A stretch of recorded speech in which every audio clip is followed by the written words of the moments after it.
Why wear yourself out and beat the poor guy up for changes he isn't going to make?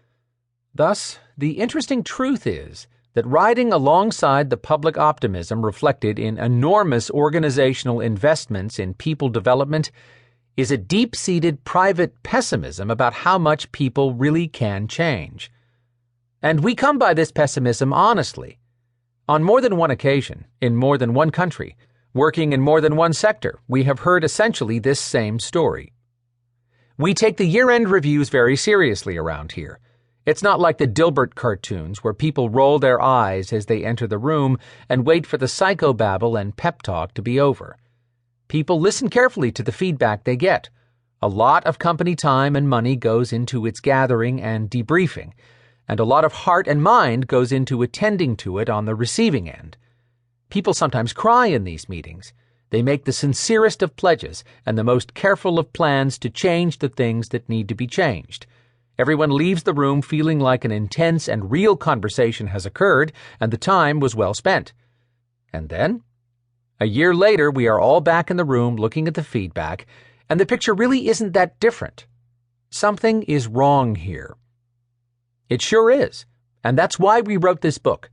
We have a resounding answer to the debate about whether people and organizational culture really can change. The changes you are going to read about here are not little adjustments around the margins, and their proof does not rest on the self-deception of self-evaluation. It comes from evaluations, often anonymous evaluations, by one's toughest critics, the people who live with you every day at work and at home. When clients, co-workers, or family members respond to our surveys by saying, "Whatever you're doing with Nicholas, can you do it with his partners too?" from a client. Our whole team senses an enormous shift in Martin. He has become a pleasure to work with. The team is much more productive. I would never have predicted this. From a coworker. I've had the first real conversation with Mom I've had in years. From a family member. Then we start to believe something of importance is really happening. The evidence comes too in experiences like the recent one we had working with the leadership of a school district thousands of miles from our home. We have been working with them for a few years now, and since they are so far away, we have been building up a local crew of change coaches to carry on the work. We had arranged for a promising new candidate to visit the offsite we were conducting. She was a highly experienced school professional, and we invited her to just sit in and observe, to get a feel for the kind of work these administrators were undertaking with us. We were mostly absorbed in the work we were doing, but every time we looked at our visitor, we couldn't help but notice what seemed to us a disturbed look on her face. About 2 hours into her visit, we saw her get up and, without warning, walk out of the room with a slack-jawed expression of shock.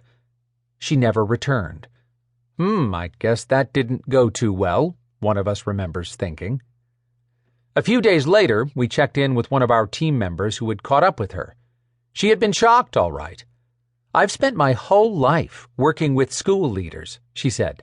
"I've never heard conversation of that sort. I've never heard people be as honest or as responsible. I've never heard people talking about things that are more likely to lead to real change." Before you get too far into this book, you'll get a full picture of what this kind of conversation looks like. She left because she had another appointment. She wanted to know how she could join the coaching team.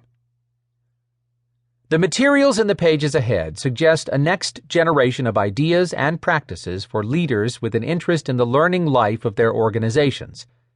It has been nearly 20 years since Peter Senge's fifth discipline first inspired leaders to think about learning organizations, and more than 25 years since Donald Schoen's The Reflective Practitioner rekindled the importance of attending, literally, to the mind at work.